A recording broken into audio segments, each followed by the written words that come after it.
আমি নমরুদ হত্যাকারী বিপ্লবী মশা হতে চাই। আমি চাই ফেরাউনের লাশ কেউ না উঠাক। আমি চাই জানাজাহীন পড়ে থাকুক মানুষের উপর টিটকারি দেওয়া মানুষের লাশ। সকালটা উত্তেজনায় ঠাসা, ইন্টারনেট বন্ধ, মোবাইল নেটওয়ার্কও বন্ধ। বেরিয়ে পড়লাম রাস্তায়। প্রতি মোড়ে মোড়ে ছাত্রলীগ যুবলীগ অবস্থান নিয়েছে। পুলিশের আধিক্য বেশি থাকলেও কারফিউ চলছে। লং মার্চ টু ঢাকা একদিন এগিয়ে আজ নিয়ে আসার সিদ্ধান্তটা বারুদে ঠাসা জনতার উপর কাজ করেছে ভালোই। সকাল 9টা, ধানমন্ডিতে ঢুকতে পারলাম না। বিজেপির কড়া সতর্কতা, গুলির আওয়াজ পাওয়া যাচ্ছে। কোনো রকমে শাহবাগ ঢোকা গেল চারদিক এড়িয়ে। বেলা বাড়তে থাকে, রোদ তখন মাথার উপর। খবর আসে জাতির উদ্দেশ্যে ভাষণ দেবে বেলা 1টায় সেনাপ্রধান। বুকের ভেতর একটা আশা জেগে ওঠে। তবে কি কিছু হতে যাচ্ছে? আজ 36শে জুলাই, বৈষম্য বিরোধী ছাত্র আন্দোলনের ডাকা মার্চ টু ঢাকা কর্মসূচির মধ্যে সোমবার রাজধানীর রামপুরা ও বনশ্রী এলাকায় আইন শৃঙ্খলা রক্ষাকারী বাহিনীর সাথে আন্দোলনকারীদের সংঘর্ষের ঘটনা ঘটেছে। এ সময় টিয়ার শেল ছুঁড়ে আন্দোলনকারীদের নিবৃত করার চেষ্টা করে পুলিশ। সকাল থেকে এই রামপুরা বনশ্রী এলাকায় সেনাবাহিনী সদস্যদের টহল দিতে দেখা গেছে। বাংলাদেশ টেলিভিশন ভবনের আশপাশে সতর্ক অবস্থান নেন তারা। একই সঙ্গে ওই দুই এলাকার মোড়ে মোড়ে অবস্থান নেয় পুলিশ। দেশে কয়েক ঘন্টা বন্ধ থাকার পর ব্রডব্যান্ড ইন্টারনেট সেবা আবার চালু হওয়ার খবর পাওয়া যাচ্ছে। সকাল থেকে ধীর গতিতে চললেও সকাল 10:30টার দিকে পুরোপুরি বন্ধ হয়ে যায় ব্রডব্যান্ড সেবা। এর আগে রবিবার মোবাইল ইন্টারনেট সেবা বন্ধ করে দেওয়া হয়েছিল।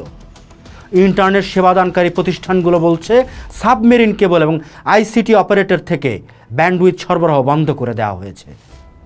কেন্দ্রীয় শহীদ মিনার সংলগ্ন বকশীবাজার, রামপুরা, বনশ্রী এবং বসুন্ধরা সহ ঢাকার অন্তত 3টি পয়েন্টে সংঘর্ষের খবর পাওয়া যাচ্ছে। এর আগে পুলিশের উপস্থিতির মধ্যেই ঢাকার রামপুরা ও বনশ্রী এলাকায় একত্রিত হতে শুরু করেন আন্দোলনকারীরা। বেলা 12:30টার দিকে তাদেরকে পাড়া মহল্লার রাস্তায় অবস্থান নিতে দেখা গেছে। এদিকে সকাল থেকে পুলিশের কড়া পাহারা দেখা গেলেও এখন পরিস্থিতি কিছুটা পাল্টেছে। পাড়া মহল্লার রাস্তা থেকে সরে গিয়ে পুলিশ সদস্যরা মোড়গুলোতে অবস্থান নিয়েছে। অন্যদিকে সেনা সদস্যরা আগের মতোই বাংলাদেশ টেলিভিশনের সামনে সতর্ক অবস্থানে আছেন। অসহযোগ কর্মসূচিকে ঘিরে অদ্ভুত পরিস্থিতি সামলাতে সরকারের ঘোষণা করা 3 দিনের সাধারণ ছুটি শুরু হয়েছে। এই সময় সকল সরকারি বেসরকারি প্রতিষ্ঠান, ব্যাংক, আদালত, শিক্ষা প্রতিষ্ঠান বন্ধ থাকবে। বুধবার পর্যন্ত এই বিশেষ ছুটি থাকবে। সেই সাথে অনির্দিষ্টকালের জন্য কারফিউ বহাল থাকবে। অন্যদিকে আজ বৈষম্য বিরোধী ছাত্র আন্দোলনের ডাকা মার্চ টু ঢাকা কর্মসূচিকে ঘিরে সারা বাংলাদেশের মানুষ ঢাকামুখী হাঁটা শুরু করেছেন। দেশের চলমান পরিস্থিতি নিয়ে বাংলাদেশ সময় দুপুর 2টায় জাতির উদ্দেশ্যে ভাষণ দেবার কথা জেনারেল ওয়াকারুজ্জামানের, অথচ এই ভাষণটা 1টার দিকে দেওয়ার কথা ছিল, 1 ঘন্টা পিছিয়েছে। তবে কি আবার কোনো ষড়যন্ত্র হতে যাচ্ছে? আন্তঃবাহিনী সংযোগ পরিদপ্তর ISPR সোমবার এক বিবৃতিতে এই কথা জানিয়েছেন। সে সময় পর্যন্ত সকলকে ধৈর্য ধরার অনুরোধ জানানো হয়েছে বিজ্ঞপ্তিতে।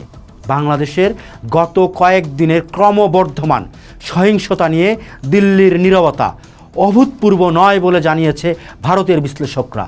প্রথমত, ঘনিষ্ঠ সম্পর্ক রয়েছে এমন দেশের রাজনৈতিক সংকট কিংবা স্পর্শকাতর অভ্যন্তরীণ বিষয়ে মন্তব্য করা থেকে সাধারণত বিরত থাকে ভারত।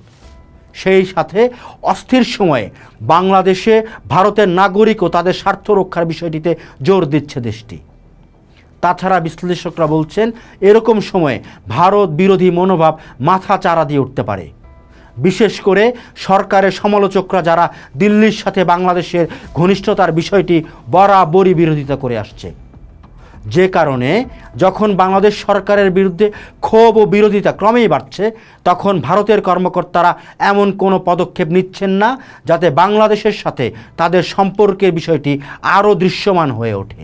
16 বছরের দাসত্ব কি শেষ হবে এবার? বুঝতে পারছি না। বসুন্ধরা আবাসিক এলাকার মেইন গেটে হওয়া সংঘর্ষে 3 জন আন্দোলনকারী নিহত হয়েছেন বলে খবর পাওয়া গেছে। এভার কেয়ার হাসপাতালের একজন কর্মকর্তা বিবিসিকে জানান, দুপুরে 3 জনকে মৃত অবস্থায় হাসপাতালে নিয়ে আসা হয়। এছাড়া 50 জনের বেশি মানুষ আহত অবস্থায় চিকিৎসা নিতে এসেছেন, কিন্তু ওনারা অনেককে চিকিৎসা দিতে পারেননি, কারণ সরকারের একটা নির্দেশ। হাস্যকর লাগে। ঢাকার শাহবাগে অবস্থান নিয়েছে সকাল থেকে আন্দোলনকারীরা। দুপুর 1টার দিকে তারা শাহবাগে আসতে শুরু করে। পুলিশ চারদিক থেকে তাদেরকে ঘিরে ফেলে। আশপাশের এলাকা সড়কগুলোতে ব্যারিকেডের পাশাপাশি সেনা সদস্য ও পুলিশের অবস্থান ছিল চোখে পড়ার মতো। তবে বেলা 1টার পর ঢাকার বিভিন্ন এলাকা থেকে ছোট ছোট মিছিল নিয়ে সেখানে আসতে থাকেন আন্দোলনকারীরা। চানখারপুলে গুলি হওয়ার কথা শোনা যায়। ঢাকা মেডিকেল কলেজ বলছে সকাল 10টার পর থেকে অনেকগুলো রোগী চানখারপুল থেকে এসেছেন। আইন শৃঙ্খলা রক্ষাকারী বাহিনীর সদস্যরা তাদেরকে বাধা দিলেও সেটি উপেক্ষা করে চারপাশ থেকে মানুষ ঢাকামুখী শাহবাগমুখী অবস্থান চলে আসতে শুরু করে। ঢাকার উত্তরায় বেলা 11টার দিকে আন্দোলনকারীরা আশপাশের গলি থেকে মূল সড়কের দিকে আসতে থাকে। টঙ্গী, গাজীপুর, ময়মনসিংহ, নারায়ণগঞ্জ থেকে মানুষজন সব মার্চ টু ঢাকা প্রোগ্রামে ঢাকামুখী। উত্তরা আজমপুর মূল সড়কে তার কাটার ব্যারিকেড দিয়ে রাস্তায় আটকে রাখে সেনা সদস্যরা। মূল সড়কে অবস্থান নিয়ে তারা আন্দোলনকারীদের সরে যাওয়ার জন্য মাইকে আহ্বান জানায়।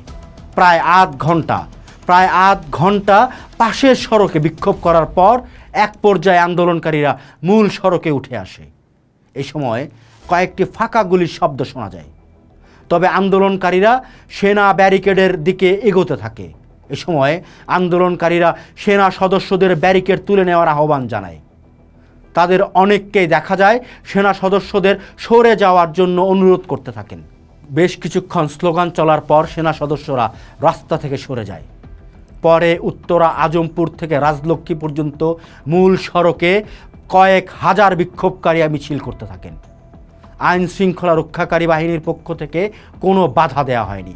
ধীরে ধীরে আন্দোলনকারীরা একের পর এক মিছিল নিয়ে যোগ দিতে থাকেন এবং বিমানবন্দরমুখী এগোতে থাকেন।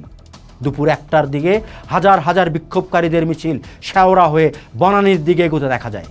সড়কের বিভিন্ন স্থানে পুলিশ এবং সেনা মোতায়েন থাকলেও তারা আন্দোলনকারীদের বাধা দেয়নি। সিরাজগঞ্জের এনায়েতপুর থানার হামলার ঘটনায় যে 13 জন পুলিশ সদস্যকে পিটিয়ে মারা হয়েছিল, আজ তাদের ময়নাতদন্ত হওয়ার কথা রয়েছে। এদিকে চিকিৎসাধীন অবস্থায় আরও 2 পুলিশ সদস্যের মৃত্যু হয়েছে। ফলে এই ঘটনায় নিহত পুলিশ সদস্যের সংখ্যা বেড়ে দাঁড়িয়েছে 15 জন।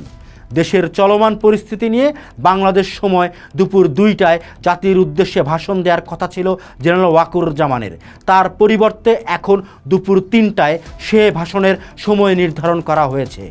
এর আগে আন্তঃবাহিনী জনসংযোগ পরিদপ্তর আইএসপিআর এক বিবৃতিতে জানানো হয়, সেনাপ্রধান দুপুরে জাতির উদ্দেশ্যে ভাষণ দেবেন।